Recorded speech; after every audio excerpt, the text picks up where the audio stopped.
ጥቂቶች ራሳቸውን ይገነቡበታል፣ ብዙዎች ግን ይጠፉበታል። ጥቂቶች እንደ ትልቅ ኃይል ይጠቀሙበታል፣ ብዙዎች ግን የድክመታቸው ምክንያት ያደርጉታል። ጥቂቶች እርሱን ለማግኘት ብዙ ዋጋ ይከፍላሉ፣ ብዙዎች ግን እንደ ዕድል ከመቁጠር ይልቅ ፈጣሪን ያማርሩበታል። ይህ ትልቅ ልዩነት ፈጣሪ ነገር ብቸኝነት ወይም ሶሊቲዩድ ይባላል። በሰዎች ተከባችሁ ብቸኝነት ተሰምቷችሁ ያውቃል? ከአስመሳይ አብሮነትስ ብቸኝነትን መርጣችሁ ታውቃላችሁ? በዚህ ቪዲዮ በምንም ምክንያት የገጠማችሁን ብቸኝነት ወደ ትልቅ ጥንካሬና ወደሚያስከብር ማንነት የምትቀይሩባቸውን 7 ወሳኝ ጥበቦችን እንመለከታለን። በተለይ 7ኛው ጥበብ የብቸኝነትን ኃይል በአጭር ጊዜ ውስጥ የሚያጎናጽፋችሁ ስለሆነ እስከ ቪዲዮ ፍጻሜ ድረስ አብራችሁን ቆዩ። ከዚህ ቪዲዮ በኋላ በእርግጠኝነት ብቸኝነትን መፍራት፣ በብቸኝነት ምክንያት ራስን ማስጨነቅና ተስፋ ቢስ መሆን ታቆማላችሁ። እኔ ኤፍሬም አስቻለው ነኝ፣ ሌክቸረር፣ ላይፍ ኮች ኤንድ ኮንተንት ክሬተር። ነገር አዘል ትምህርቶችንና ህይወት ቀያሪ ምክሮችን መከታተል የምትፈልጉ ከሆነ ይህንን ቻናል አሁኑኑ ሰብስክራይብ በማድረግና የደወል ምልክቱን በመጫን ቤተሰብ መሆን ትችላላችሁ። ይህን ቪዲዮ ብዙ ሰዎች ጋር ይደርስ ዘንድ አሁኑኑ ላይክ አድርጋችሁ ጀምሩት።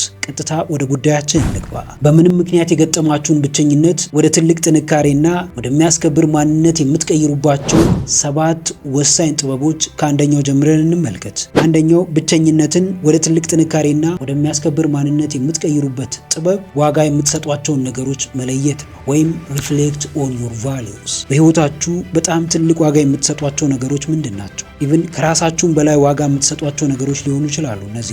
እነዚህ ነገሮች ግን ልታውቁ የምትችሉት ብቻችሁን ስትሆኑ ብቻ ነው። ብቻውን የሚሆን ሰው ብዙ ነገሮችን ያስተውላል፣ ብዙ ነገሮችን መረዳትና ማንበብ ማወቅ ይችላል። በተለይ ደግሞ ስለ ራሱ ዋጋ ስለሚሰጣቸው ነገሮች፣ ማስቀደም ስላለበት ነገሮች፣ በህይወቱ ውስጥ ትልቅ ተጽዕኖ ሊያሳድሩበት የሚችሉትን ነገሮች ሊለይ የሚችለው አንድ ሰው ብቻውን ሲሆን ብቻ ነው። ብቸኝነትን ብዙ ሰዎች ይፈሩታል ወይም ደግሞ ይጠሉታል። ለምን? ከራሳቸው ጋር ፊት ለፊት ስለሚያገናኛቸው ነው። በተለይ ብዙ ስህተቶችን የሚሰሩ ሰዎች፣ ራሳቸውን መውቀስ፣ ራሳቸውን ማረም፣ ራሳቸውን ማስተካከል የማይፈልጉ ሰዎች አብዝተው ብቸኝነትን ይፈሩታል። ብቸኝነትን መጥላታቸው ወይም ደግሞ ብቸኝነትን አጥብቀው መፍራታቸው ደግሞ ትልቅ ዋጋ እያስከፈላቸው ይሄዳል።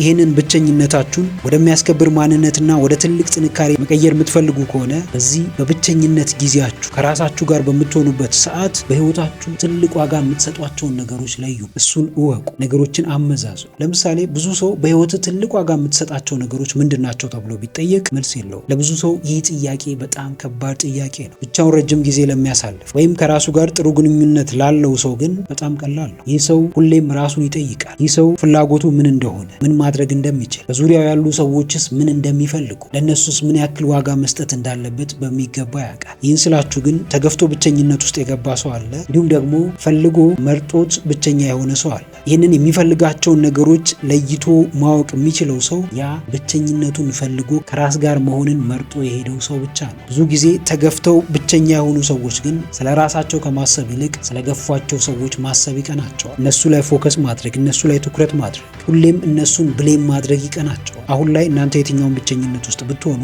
ሰዎችን ብሌም ማድረግ፣ ሰዎችን መክሰስ፣ ሁኔታዎችን መውቀስ፣ ሀገርን ወይም ደግሞ መንግስት ላይ አስተዳደሩ ላይ ጣት መቀሰር ከምንም ሊያድናችሁ አይችልም። እሱ በጣም ከባድ ጭንቀት ውስጥ ይከታችኋል። ዋጋ ቢስ እንደሆናችሁ እንዲሰማችሁ ያደርጋችኋል። ተስፋ ቢስ እንድትሆኑ ያደርጋችኋል። ብቸኝነታችሁን እንደማትፈልጉት እንዲሰማችሁ ያደርጋችኋል። አንድ ሰው ለብቻው ሆኖ ከራሱ ጋር ሰላም መፍጠር የማይችል ከሆነ ከሰዎች ጋር ራሱ ቢሆን ሰላም መፍጠር አይችልም። ሁላችንም የምናንጸባርቀው ወይም የምንኖረው ህይወት ከውስጣችን ወይም ከብቸኝነታችን የተቀዳን ህይወት ነው የምንኖረው። ለሰዎች የሚያዝኑ፣ የሰዎች ደስታ የሚያስደስታቸው፣ ለሰዎች ስኬት በጣም ቀና የሆኑ ሰዎች ለብቻቸውም ለራሳቸውም ይህንን ነው የሚያስቡት። በተቃራኒው ግን ለሰዎች ክፉ የሆኑ ሰዎች ለራሳቸው ጥሩ እንደሆኑ ሊሰማቸው ይችላል። ነገር ግን በፍጹም አይደሉም። እነዚህ ሰዎች ውስጣቸው ያለውን ነገር ነው የሚያንጸባርቁት።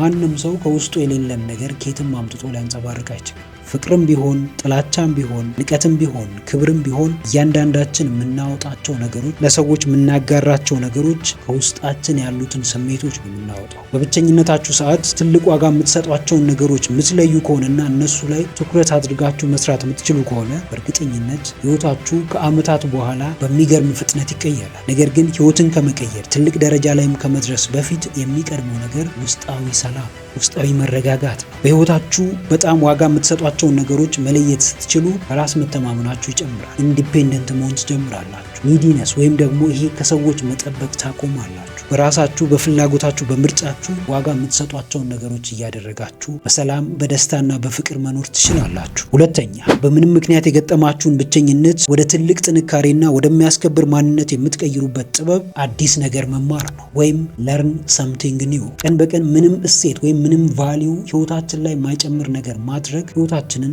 ቦሪንግ ወይም አሰልቺ ያደርገዋል። ስለዚህ በተቻለን አቅም በተለይ ለብቻ ስንሆን አዳዲስ ነገሮችን መማር፣ ይህ ጥልቁን እውቀት ጥልቁን ጥበብ ያጎናጽፋቸዋል። ከብዙ ሰዎች የተለያችሁ ሰዎች እንድትሆኑ ያደርጋቸዋል። ብዙ ሰው ብቻውን መሆን ካለመፈለጉ የተነሳ በተለያዩ ምክንያቶች ብቻውን እንኳን ቢሆን ሶሻል ሚዲያውን ከፍቶ ጫጫታ ውስጥ ይገባል። ሰላም የሚነሳውን ዜና፣ ሰላም የሚነሳውን ወሬ ያዳምጣል። ሰዎች ላይ ለመፍረድ ይቸኩላል። ከዛ ይልቅ ብቻችሁን ስትሆኑ አንድ ስኪል ብትማሩ፣ የተለየ ክህሎትን ለማግኘት ብትጥሩ፣ ያ የራሳችሁ ብቻ በሆነው ጊዜ ውስጥ የተሻለ ገቢ ሊያስገኝላችሁ የሚችለው፣ የተሻለ ደረጃ ላይ ሊያደርሳችሁ የሚችለው፣ በተሻለ ሁኔታ ከሰዎች ጋር እንድትግባቡ የሚያደርጋችሁን ስኪል ብትማሩ ከብዙ ሰዎች በተለየና በተሻለ ሁኔታ ውጤታማና ስኬታማ መሆን ትችላላችሁ። እኔ ብቸኛ ነኝ፣ እኔ ሰው የለኝም፣ ማንም ሰው አይረዳኝም ስላላችሁ ምንም ለብቻ ለእናንተ ብቻ የሚደረግላችሁ አንዳች ነገር የለም። ራሱን ያልተረዳ ሰው በፍጹም ሌሎች ሰዎችን ሊረዳ አይችልም። ሌሎች ሰዎችን መረዳት ማይችል ሰው ደግሞ ሌላ ሰው ሊረዳው አይችልም።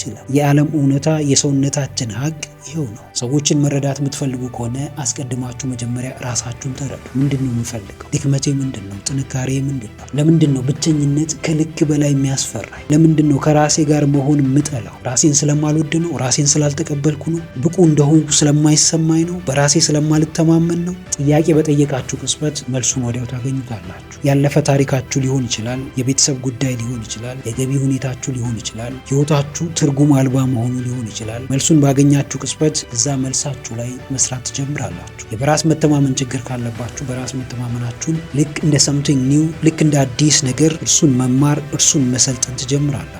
ዘንድ ከሆነ ጊዜ በኋላ ከብዙ ሰዎች በተለየ ሁኔታ እናንተን በማታውቁት መንገድ ራሳችሁ ፍቅር ይዛችሁ፣ ከብቸኝነት ፍቅር ይዛችሁ፣ ብቸኝነት ሰላማችሁ ይሆናል። እነዛ አእምሯችሁ ውስጥ የሚመላለሱት ጥያቄዎች ቀስ በቀስ አንድ በአንድ ምላሽ ያገኛል። ከዚህ በፊት ግርግር ሲመቻችሁ ከነበረ እዛ በኋላ ግን ዝምታን፣ ጸጥታን፣ መረጋጋትን ምርጫችሁ ታደርጋላችሁ። አዲስ ነገር መማር ማለት ከዚህ በፊት ከነጭራሹ ስለማታውቁት ነገር እንደ አዲስ ከመሬት ተነስታችሁ መማር ማለት ብቻ አይደለም። ከዚህ በፊት ስለምታውቁት ነገር በተለየ ሁኔታ ማወቅ፣ በተለየ መንገድ ያንን ነገር መረዳት፣ እዛ የምታውቁት ነገር ላይ ተጨማሪ ቫሊዩ አድ ማድረግ። እዛ ነገር ላይ ቫሊዩ አድ አደረጋችሁ ማለት እናንተ ላይ ህይወታችሁ ላይ ቫሊዩ አድ አደረጋችሁ ማለት ነው። በየጊዜው የሚያድግ ሰው ክብርን አይጠይቅም፣ ክብርን አይለምንም። ምክንያቱም እድገቱ ብቻ ያስከብረዋል፣ ለውጡ ብቻ ያስከብረዋል። የሚያመጣው ውጤት ብቻ ሰዎች እንዲያዳምጡትና እሱን ተቀዳሚ ምርጫቸው እንዲያደርጉት ያደርጋል። ነገሮችን ማወሳሰብ አያስፈልግ። ተገፍታችሁ ብቸኛ ሆኑ፣ ፈልጋችሁ ብቸኛ ሆኑ። ብቸኝነታችሁ ውጤታማ እንዲያደርጋችሁ ማድረግ የምትችሉት እናንተና እናንተ ብቻ ናችሁ። ብቸኝነታችሁን ተጠቅማችሁ ራሳችሁን እንደ አዲስ ፈልጋችሁ ማግኘት ትችላላችሁ። ካገኛችሁም በኋላ ደግሞ እንደ አዲስ አፍርሳችሁ መስራት ትችላላችሁ። ይህንን ማድረግ የምትችሉት እኔ ትችላላችሁ ስላልኳችሁ ብቻ ሳይሆን እናንተ ስታምኑበት ብቻ ነው። በየቀኑ የማታምኑበትን ነገር እያደረጋችሁ ከምትኖሩ አንዷን የምታምኑባትን ነገር አንድ ቀን አድርጋችሁ ብታድሩ ለውጡን ወዲያው በፍጥነት ታዩታላችሁ። ብዙ ሰዎች በየቀኑ በሚሰማቸው የብቸኝነት ስሜት ምክንያት ይጨናነቃሉ፣ መረጋጋት ይሳናቸዋል። እናንተም እንደዚህ አይነት ሁኔታ ውስጥ ከሆናችሁ ብቸኝነታችሁን አዲስ ነገር እየተማራችሁ በማሳለፍ ከጭንቀት መዳን ትችላላችሁ። ራሳችሁን ከምታስቡት በላይ ማሻሻል ትችላላችሁ። ሶስተኛው በምንም ምክንያት የገጠማችሁን ብቸኝነት ወደ ትልቅ ጥንካሬና ወደሚያስከብር ኃይል የምትቀይሩበት ጥበብ ራስን መግዛት መለማመድ ነው፣ ወይም ፕራክቲስ ሰልፍ ዲሲፕሊን። ሰልፍ ዲሲፕሊን ወይም ራስን መግዛት በዚህ ዘመን እጅጉን በጣም ከባዱ ነገር ነው። ከክብደቱ የተነሳ በብዙ ሰዎች ህይወት መሃል ትልቁን ልዩነት ወይም ትልቁን ጋፕ መፍጠር ችሏል። ራሳቸውን የሚገዙ ሰዎችን ተመልከቱ። እንዲሁ ደግሞ በተቃራኒው ያሉትን ራሳቸውን የማይገዙ ስሜታቸው ላይ ስልጣን የሌላቸውን ሰዎች ተመልከቱ። ህይወታቸው እጅጉን በጣም የተራራቀ ነው። የህይወት ደረጃቸው፣ የህይወት ጥራታቸው እጅጉን በጣም የተለያየ ነው። ራሳቸውን መግዛት የማይችሉ ሰዎች፣ ሰበብ አስባብ የሚያበዙ፣ በስሜታቸው የሚመሩ፣ ደስ ሲላቸው ብቻ የሚሰሩ፣ የስሜታቸው ባሪያ የሆኑ ሰዎች ስኬታቸውን እያዘገዩት ነው፣ ውጤታቸውን እያዘገዩት ነው፣ መድረስ የሚችሉበትን ከፍታ እያሳጠሩት ነው። በተቃራኒው ደግሞ ራሳቸውን የሚገዙ ሰልፍ ዲሲፕሊን የሆኑ ስሜታቸው በላይ የሆኑ ሰዎች በአጭር ጊዜ ውስጥ ስኬታማ ይሆናሉ። የሚፈልጉበት ደረጃ ላይ ራሳቸውን ያስቀምጣሉ። ከፍታቸውን በየቀኑ እየጨመሩ ይሄዳሉ። በብቸኝነታችሁ እያሳበባችሁ ከሆነ ሰዎች አይረዱኝም፣ ሰዎች እኔ ያለሁበት ሁኔታ አይገባቸውም እያላችሁ የምታወሩ ከሆነ ብቸኝነታችሁ መጥፊያችሁ እንደሚሆን አስተውሉ። ሰው ስላልተረዳችሁ ወይም ብቻችሁን ስለሆናችሁ ሱስ ውስጥ በመግባት ህይወታችሁን ልታድኑት ወይም ራሳችሁን ልትታደጉት አትችሉ። መቀበል ባንፈልግም እውነታዊ ይሄ ነው። ራሳችሁ ያላችሁ እናንተ ብቻ ናችሁ። አብዛኛው ሰው ፊት ሲቆም በጣም ደስተኛ ሊመስላችሁ ይችላል። በጣም የተደላደለ ህይወት የሚኖር ሊመስላችሁ ይችላል። ነገር ግን ብቻውን ሲሆን ብዙ ሰው በጣም ትልቅ ችግር አለበት።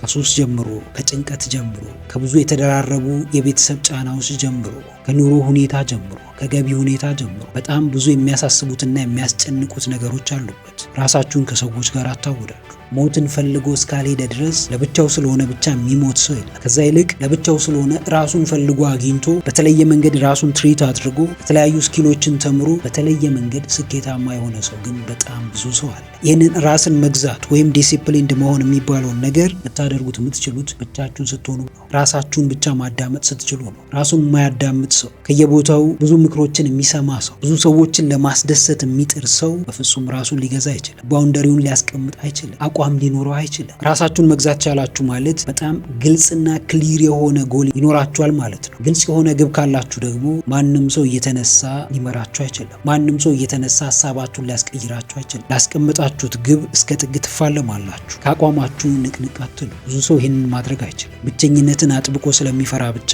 ከዚህ በፊት ለራሱ እንኳን ለገባው ቃል መታመን አይችልም። ምክንያቱም አብዛኛውን ለራሱ የገባውን ቃል የሚፈጽመው ብቻውን ስለሆነ። ከራሳችሁ የምትጠብቁትን ነገር ራሳችሁ ማድረግ ካልቻላችሁ ሁሌም ራሳችሁን እየወቀሳችሁ ትኖራላችሁ። አሁን ብዙ ወጣቶች ለምን ሱስ ውስጥ የገቡ ይመስላችኋል? እኔ ባለኝ መረጃ ትልቁና ዋናው ምክንያት ብቸኝነት ነው። በብዙ ሰዎች ተከበዋል፣ ነገር ግን ሰው የላቸው። የቤተሰባቸው አባል በጣም ብዙ ነው፣ ነገር ግን አንድም በሚፈልጉት ደረጃ የሚረዳቸው ሰው የለም፣ የሚያዳምጣቸው ሰው የለም። ሁሉም ሰው የራሱን ነገር ነው የሚያሯሩጠው። የሰው ልጅ የሚያዳምጠው የሚረዳው ሰው ይፈልጋል። እሱን ሲያጣ ደግሞ በብቸኝነት ይሰቃያል። ይህንን ብቸኝነት ለመርሳት ደግሞ ከማይሆኑ ሰዎች ጋር ሊገጥም ይችላል። የማይሆኑ ጎጂ ሱሶችን ሊጀምር ይችላል። የማይሆን ቦታ መዋል ሊጀምር ይችላል። ይህም በትንሹ የተጀመረው ነገር ቀስ በቀስ ህይወቱን ወደ መጥፎ አቅጣጫ ይመራዋል። ራሳችሁን መግዛት የምትችሉ ከሆነ ሰዎች ጫና ራሳችሁን ነጻ ታውጣላችሁ። ቤተሰቦቻችሁ ገፏችሁ፣ ጓደኞቻችሁ ገፏችሁ፣ አገለሏችሁ፣ በአካባቢያችሁ ያሉ ሰዎች አይረዷችሁም። ነገር ግን አንድ ራሳችሁን ለማዳን ማድረግ የምትችሉት ነገር አለ። እርሱም ራስን መረዳት ነው። ሰዎች ስላልተረዷችሁ የሚበላሽ ህይወት የላችሁ። ሰዎች ስላላዳመጧችሁ የምታጡት አንዳች ነገር የለም። ነገር ግን ራሳችሁን ማትረዱ ከሆነ፣ ለራሳችሁ መቆም ማትችሉ ከሆነ፣ ራሳችሁን ማትወዱና ማትቀበሉ ከሆነ ከአንድ ነገር በላይ ራሳችሁን ታጡታላችሁ። ከዚህ በፊት የምትኮሩበትን ማንነት አሽቀንጥራችሁ ትጥሉታላችሁ። መሆን የማትፈልጉትን ሰው ሆናችሁ ትገኛላችሁ። እጅጉን በጣም የምታፍሩበትን ማንነት ክሬት ታደርጋላችሁ።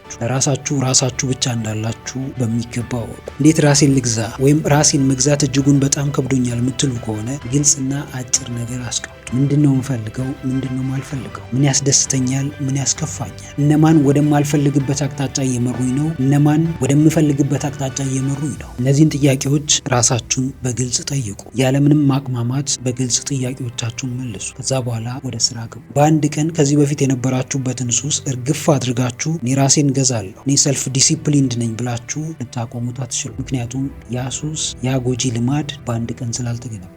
ከዚህ ነገር ለመውጣት በሂደት ማመን ይኖርባችኋል። ፕሮግረሱ የሚያሳያችሁን ነገር በማየት ብቻ ቀስ በቀስ አሁን ካላችሁበት መጥፎ ሱስ ወይም ካላችሁበት መጥፎ ልማድ መውጣት ትችላላችሁ። ይህንን ራስን የመግዛትን ልማድ ደግሞ ቢውልድ ለማድረግ ትልቁና ዋነኛው መሳሪያችሁ ለብቻችሁ መሆን ነው። በምንም አይነት ሁኔታ ውስጥ ብቸኝነት ውስጥ ራሳችሁን ካገኛችሁት ያ ብቸኝነታችሁ ፍሬ ያፈራ ዘንድ ያለምንም ማቅማማት ራስን መግዛትን ዛሬውኑ መለማመድ ጀምሩ። ራሱን የሚገዛን ሰው፣ ራሱ ላይ ራሱን የሾመን ሰው ማንም ሰው ሊንቀውና ሊያጣጥለው አይችልም። አራተኛው በምንም ምክንያት የገጠማችሁን ብቸኝነት ወደ ትልቅ ጥንካሬና ወደሚያስከብር ማንነት የምትቀይሩበት ጥበብ ገደቦችን ማስቀመጥ ነው፣ ወይም ስታብሊሽ ባውንደሪስ። ብዙ ሰው በሰዎች ምክንያት ህይወቱ የሚመሰቃቀለው፣ ለጭንቀት የሚዳረገው፣ መረጋጋት ሳይችል የሚቀረው ገደቦችን ማስቀመጥ ስለማይችል ነው። ምናልባት ለብቸኝነት የዳረጋችሁ ነገር ገደብ አልባ መሆናችሁ ሊሆን ይችላል። እሱ እንደሆነ እርግጠኛ የምትሆኑ ከሆነ ለብቻችሁ በሆናችሁበት ሰዓት ገደቦቻችሁን አስቀምጡ። የማትደራደሩባቸውን ነገሮች ግልጽ አድርጉ። የምትፈልጓቸውን የማትፈልጓቸውን ነገሮች ግልጽ አድርጉ። ገደብን ማስቀመጥ ከምታስቡት በላይ ክብርን እርን እንድታደርጉ ያደርጋችኋል። ገደብን በግልጽ ማስቀመጥ ራሳችሁን እንደምታከብሩ የሚያሳይ ሁነኛ መሳሪያችሁ ነው። ራሱን የማያከብርን ሰው ሌሎች ሰዎች ሊያከብሩት አይችሉም። ራሱን የማይወድን ሰው ሌሎች ሰዎች ሊወዱት አይችሉም። ሰዎች እንዲያደርጉላችሁ የምትፈልጉትን ነገር አስቀድማችሁ ለራሳችሁ ማድረግ ይኖርባችኋል። እነዚህ ነገሮች ደግሞ ለማድረግ ሁነኛው ቦታ አመቺው ጊዜ የብቸኝነታችሁ ሰዓት ነው። ብቸኝነታችሁን ገደባችሁን ለማስቀመጥ ተጠቀሙት። ገደብ አስቀመጣችሁ ማለት ራሳችሁን ከጸጸት ታድናላችሁ። ከይሉኝታ እስራት ትወጣላችሁ። ሰዎች ምን ይሉኛል ማለት ታቆማላችሁ። ምክንያቱም ሰዎች ምን እንደምትፈልጉ፣ ምን እንደማትፈልጉ፣ ምን እንደሚያስደስታችሁ፣ ምን እንደሚያስከፋችሁ በግልጽ ስለሚያውቁ። ብዙ ሰው ገደብን ማስቀመጥ ይፈራል። ምክንያቱም ከሰዎች ጋር የሚያጣላው ይመስለዋል፣ ወይም ደግሞ ሰዎችን የሚያበሳጭ የሚያናድዳቸው ይመስለዋል። ነገር ግን በፍጹም አይደለም። ገደብን ማስቀመጥ ማለት ለሰዎች ያላችሁን ክብርም ነው የምታሳዩት። ሰዎችን እንደምታከብሯቸው የምታሳዩበት መንገድ የማያውቁትን የእናንተን ገደብ አልፈው ሲመጡ በመበሳጨት ወይም እላፊ ነገር በመናገር ሳይሆን እነዛ ሰዎች እንዲያልፉት የማትፈልጓቸውን ገደቦች አስቀድማችሁ በመናገር ነው፣ በግልጽ በማሳወቅ ነው። ለብቻ መሆን ደግሞ እነዚህን ነገሮች ለማድረግ ትልቅ ኃይልን ይሰጣል። ለምን? ብቻችሁን ስትሆኑ ከራሳችሁ ጋርና ከራሳችሁ ጋር ብቻ ነው የምትሆኑት። የምታዳምጡት ራሳችሁን ነው። ውጫዊ ቫሊዴሽን ፍለጋ የምትወስኑት የማይሆን ውሳኔ በፍጹም አይኖርም። ብቸኝነት በተፈጥሮ ኃይል አለው፣ ወደፊት የሚገፋን ኃይል። አስተውሉ ውስጥ ብቻችሁን ስትሆኑና ከሰዎች ጋር ስትሆኑ ያላችሁ ኢነርጂ አንድ አይነት ነው? ምናልባት ከእናንተ የተሻለ ኢነርጂ ካለው ሰው ጋር ስትሆኑ ሜቢ ኢነርጂያችሁ ቡስት ሊሆን ወይም ከፍ ሊል ይችላል። ነገር ግን ብዙ ጊዜ ኢነርጂው ከእናንተ በታች ከሆነ ሰው ጋር የምትሆኑ ከሆነ ኢነርጂያችሁ በጣም ይወርዳል። ብቻችሁን ስትሆኑ ግን በጣም ፓወርፉል ትሆናላችሁ። የምታስቧቸው ሀሳቦች ሁሉ በጣም ብሪሊያንት የሚባሉ ሀሳቦች ይሆናሉ። ውሳኔዎቻችሁ በጣም የሚገርሙ የሚያስደንቁ ውሳኔዎች ይሆናሉ። ከዚህ በፊት ትላልቅ ውሳኔዎችን የወሰናችሁት ከሰዎች ጋር ሆናችሁ ነው? ብቻችሁን ሆናችሁ ነው? በእርግጠኝነት ብዙዎቻችሁ ትላልቅ ህይወታችሁን የቀየሩትን ውሳኔዎች የወሰናችሁት ብቻችሁን ሆናችሁ ነው። ስለዚህ በፍጹም ብቸኝነትን አትፍሩ። ይህንን ብቸኝነት ገደባችሁን ለማስቀመጥ ራሳችሁን ለመግዛት እጅጉን በጣም ትልቅ ተጽዕኖ፣ ትልቅ አዎንታዊ ለውጥን ማምጣት የሚችሉ ውሳኔዎችን ለመወሰን ተጠቀሙበት። አምስተኛ እንግዲህ ውድ ቤተሰቦች እስካሁን አብራችሁን ከሆናችሁ ቪዲዮ በጣም ተመችቷችኋል ማለት ነው። ስለዚህ አሁኑኑ ላይክ ማድረጋችሁን እንዳትረሱ። እንዲሁም ደግሞ ለቻናሉ አዲስ ከሆናችሁ አሁኑኑ ሰብስክራይብ በማድረግና የደወል ምልክቱን በመጫን ቤተሰብ መሆን ትችላላችሁ። አምስተኛው በምንም ሁኔታ የገጠማችሁን ብቸኝነት ወደ ትልቅ ጥንካሬና ወደሚያስከብር ማንነት የምትቀይሩበት ጥበብ ራስን መንከባከብ ነው፣ ወይም ሰልፍ ኬር። ለብቻ መሆናችሁን እንደ እድል መቁጠር ይኖርባችኋል። ራሳችሁን የምትንከባከቡበት ትልቅ እድል እንደሆነ እወቁ። ከሰዎች ጋር ስትሆኑ ራሳችሁን ትረሱታላችሁ። ምን እንደሚያስፈልጋችሁ፣ ምን አይነት ችግር እንዳለባችሁ፣ ኢቭን ህመም እንኳን ኖሮባችሁ ህመማችሁን ልትረሱ ትችላላችሁ። ነገር ግን ብቻችሁን ስትሆኑ ያ ህመም ይመጣል። ከሰዎች ጋር መሆናችሁ ጊዜያዊ ማስታገሻ ብቻ ነው ማለት ነው። ራሳችሁን ማከም የምትችሉት ለብቻ ስትሆኑ ነው። ለራሳችሁ ጊዜ መስጠት የምትችሉት፣ ውስጣዊ ጩኸታችሁን ማዳመጥ የምትችሉት ለብቻችሁ ስትሆኑ ብቻ ነው። ውጪ ሌላ ጩኸት አለ፣ ውስጣችሁ ሌላ ጩኸት አለ። ሁለቱንም ጩኸቶች በአንድ ጊዜ ማስተናገድ አትችሉም። እንዴት ነው ራሴን የምንከባከበው ካላችሁ ደግሞ በጣም ብዙ ማድረግ የምትችሏቸው ነገሮች አሉ። ለምሳሌ ውስጣችሁ በጣም የሚያስጨንቃችሁ ነገር ካለ ጆርናል ማድረግ ትችላላችሁ፣ ሜዲቴት ማድረግ ትችላላችሁ፣ ጸሎት ማድረግ ትችላላችሁ፣ የተለያዩ መንፈሳዊ መጽሐፍቶችን ማንበብ ትችላላችሁ፣ እንዲሁም ዓለማዊ መጽሐፍቶችን ማንበብ ትችላላችሁ። ይሄ አእምሯችሁን የምትጠብቁበት መንገድ ነው። ፊዚካሊ ደግሞ ፊት እንድትሆኑ ኤክሰርሳይዝ ማድረግ ትችላላችሁ። ፊዚካሊ ደግሞ ፊት እንድትሆኑ ኤክሰርሳይዝ ማድረግ ትችላላችሁ። የአመጋገብ ስርዓታችሁን ማስተካከል ትችላላችሁ። ኤክሰርሳይዝ ማድረግ እንኳን ባትችሉ የእግር ጉዞ ብቻችሁን ማድረግ ትችላላችሁ። በዛ ጊዜ አእምሯችሁ ውስጥ የሚመጡትን ፍሬሽ እና ክሪኤቲቭ የሆኑ ሀሳቦችን መጻፍ ትችላላችሁ። ጽፋችሁ ደግሞ ወደ ተግባር መግባት ትችላላችሁ። ብቻችሁን ስትሆኑ ራሳችሁን የምትንከባከቡበትን እድል በሰፊው ታገኛላችሁ። ሁሌም ውጥረት ውስጥ ሆናችሁ ከጠዋት እስከ ማታ እየሰራችሁ ማታም ደክሟችሁ እየተኛችሁ ጠዋትም ተነስታችሁ ያንኑ ሩቲን እየደጋገማችሁ እያደረጋችሁ መቼም ከራሳችሁ ጋር ልትሆኑ አትችሉ። ከራሳችሁ ጋር ደግሞ ካልሆናችሁ ራሳችሁን መንከባከብ አትችሉ። ራሱን መንከባከብ የማይችል ሰው ጤናውን መጠበቅ አይችልም። ለውስጣዊ ሰላሙ ዘብ መቆም አይችልም። ለሚወዳቸውና ለሚሳሳላቸው ለሚያስፈልጋቸው ሰዎች መድረስ አይችልም። እንዲሁ እንደሮጠ እንዲሁ እንደባከነ ጀንበሩ ታዘቀዝቃለች። የድካሙ ጊዜ ይመጣል። ራሱን መቆጣጠር የማይችልበት ጊዜ ይመጣል። ጊዜው ሳይቀድማችሁ ቅደሙት። በጤናችሁ አትደራደሩ። ጊዜያችሁን የማይሆን ቦታ ላይ አታባኩ። ስሜታችሁን ለትናንሽ ነገሮች አትገብሩት። ሰላማችሁን በትንሽ ነገር አትጡት። ሰላማችሁን፣ መረጋጋታችሁን በትንሽ ነገር መስዋዕት አታድርጉት። ራሳችሁን ስትንከባከቡ ብቻችሁን መቆም ትችላላችሁ። ያለማንም እርዳታ ማንም ሰው አለውላችሁ ሳይላችሁ ብቻችሁን ቀና ብላችሁ በልበ ሙሉነት መራመድ ትችላላችሁ። ራሳችሁን ማትንከባከቡና ለራሳችሁ ጊዜ የማትሰጡ ከሆነ ግን ነገሮች ሁሉ በተቃራኒው መሄዳቸው አይቀርም። ሰው ፊት በድፍረትና በልበ ሙሉነት መቆም ያቅታችኋል። ውስጣችሁ በጭንቀትና ባለመረጋጋት ይሞላል። አንዳንዴም ቢሆን ራስ ወዳድ መሆን ይኖርባችኋል። ራሳችሁን መውደዳችሁን ግን የምታሳዩት ሌሎች ሰዎችን በመጉዳት የሌሎችን ሰዎች አድቫንቴጅ በመውሰድ ሳይሆን የሚገባችሁን ነገር ለራሳችሁ በማድረግ ራሳችሁን በመንከባከብ ራሳችሁን በማዳመጥ ለራሳችሁ ጊዜ በመስጠት ኢነርጂያችሁን ፕሮቴክት በማድረግ መሆን ይኖርበታል። ስድስተኛው በምንም ምክንያት የገጠማችሁን ብቸኝነት ወደ ትልቅ ጥንካሬና ወደሚያስከብር ማንነት የምትቀይሩበት ጥበብ ስኬታችሁን ማክበር ነው ወይም ሪፍሌክት ኦን ዩር አቺቭመንትስ። እዚህ ጋር ሁላችሁንም አንድ ጥያቄ ልጠይቃችሁ። ስንቶቻችሁ ከዚህ በፊት ያለፋቻቸውን ከዚህ በፊት ድል ያደረጋቻቸውን ከባባድ ሁኔታዎች ታስታውሳላችሁ? ስንቶቻችሁ እስከዛሬ ያሳካቻቸውን ነገሮች አንድ በአንድ ታስታውሳላችሁ? ከማስታወስም በላይ ስንቶቻችሁ እነዛን ስኬቶቻችሁን አክብራችኋል? እነዛን ነገሮች በማድረጋችሁ እነዛን ቻሌንጆች በማለፋችሁ ስንቶቻችሁ ለራሳችሁ ክሬዲት ሰጥታችኋል? ስንቶቻችሁ ራሳችሁን አበረታታችኋል? ስንቶቻችሁ ለራሳችሁ ተጨማሪ ኃይልን ሰጥታችኋል? ብዙ ሰው ይሄንን አያደርግም። ምክንያቱም ይሄንን የሚያደርግበት ጊዜ ስለሌለ፣ ምክንያቱም ይሄ ነገር አስፈላጊ ነው ብሎ ስለማያምን፣ ምክንያቱም ህይወቱ ሁሉ በጥድፊያ ስለተሞላ፣ ለራሱ የሚሆን ጊዜ ስለሌለ ለሰዎች ስጦታ ለመግዛት ይሯሯጣል። ራሱን ግን አንድም ቀን አፕሪሼት አድርጎ አያውቅም። ራሳችሁን አፕሪሼት ለማድረግ ከብቸኝነት የተሻለ ጊዜ ልታገኙ አትችሉ። ራሳችሁን በተሻለ ሁኔታ ለማሞቅ ለማነቃቃት፣ ከማነቃቃትም በላይ ደግሞ የተግባር ሰው ለማድረግ ከብቸኝነት የተሻለ ጊዜ ልታገኙ አትችሉ። ስኬታችሁን ስላከበራችሁ፣ ለራሳችሁ ጊዜ ስለሰጣችሁ፣ እያንዳንዱን አሸናፊነታችሁን ሪኮግናይዝ ስላደረጋችሁ የሚጠላችሁ ሰው ካለ ወይም የሚንቃችሁ ሰው ካለ ያ ሰው ጠላታችሁ እንጂ ወዳጃችሁ ሊሆን አይችልም። ለብቻችሁ ስትሆኑ ስኬቶቻችሁን ማክበራችሁ የስኬታችሁን ፓተርን በሚገባ እንድታውቁት ያደርጋችኋል።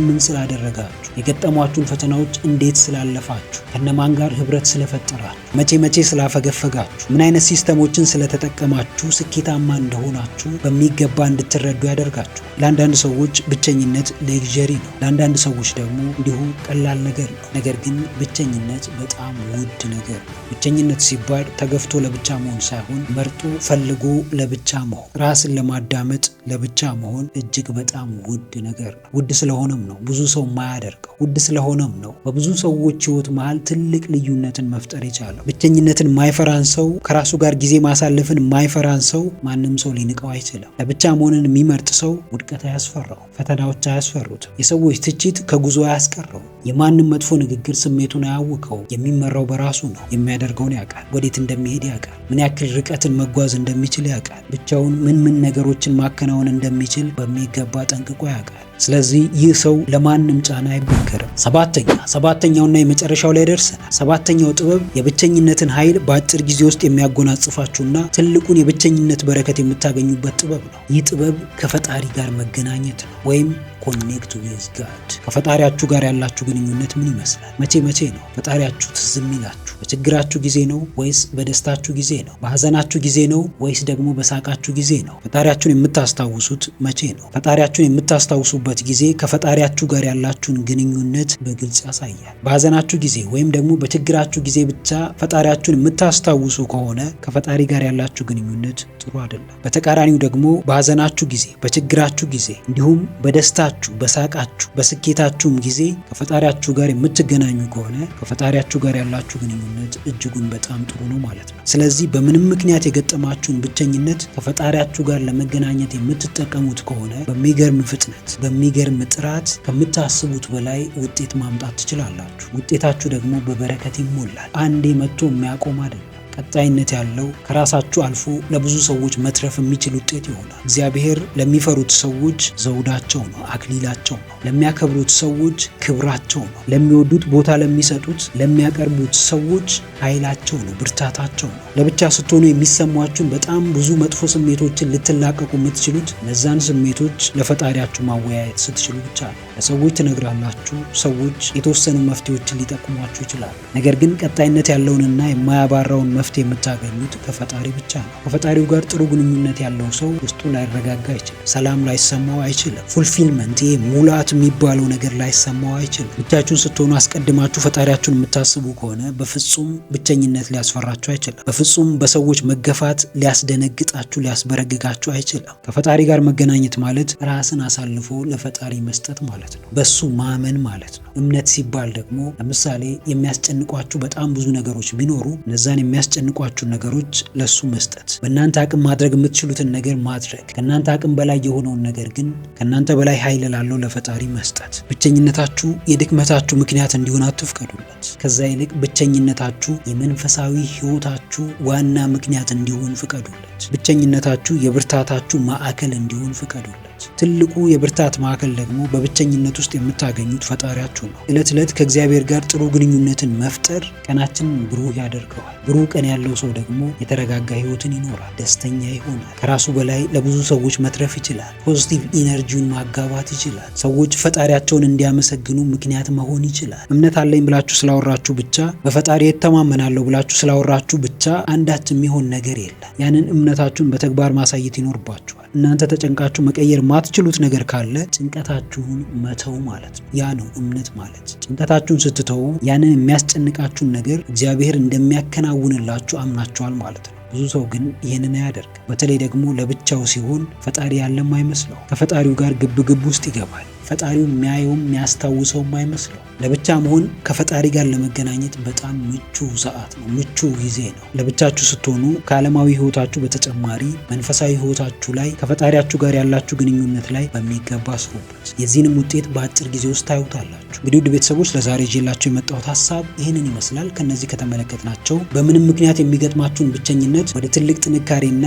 ወደሚያስከብር ማንነት ከምትቀይሩባቸው 7 ወሳኝ ጥበቦች ውስጥ ከዚህ በፊት ተጠቅማችሁ የሰራላችሁ ወይም ደግሞ ከአሁን በኋላ ለመጠቀም የወሰናችሁት ጥበብ የትኛው እንደሆነ ኮሜንት አድርጉልኝ፣ አነበዋለሁ። ቪዲዮውን ጠቃሚ ሆኖ ካገኛችሁት አሁኑኑ ላይክ ማድረጋችሁ እንዳትረሱ። እንዲሁም ደግሞ ይጠቅማቸዋል ብላችሁ ለምታስቧቸው ለጓደኞቻችሁ፣ ለወዳጆቻችሁ ሼር አድርጉላቸው። ነገር አዘል ትምህርቶችንና ህይወት ቀያሪ ምክሮችን መከታተል የምትፈልጉ ከሆነ ይህንን ቻናል አሁኑኑ ሰብስክራይብ በማድረግና የደውል ምልክቱን በመጫን ቤተሰቡን ትችላላችሁ። ስለነበረን ጊዜ ሁሉ በጣም አመሰግናለሁ። በቀጣይ ቪዲዮ በአዲስ ሀሳብ እስክንገናኝ ሰላማችሁ ይብዛ።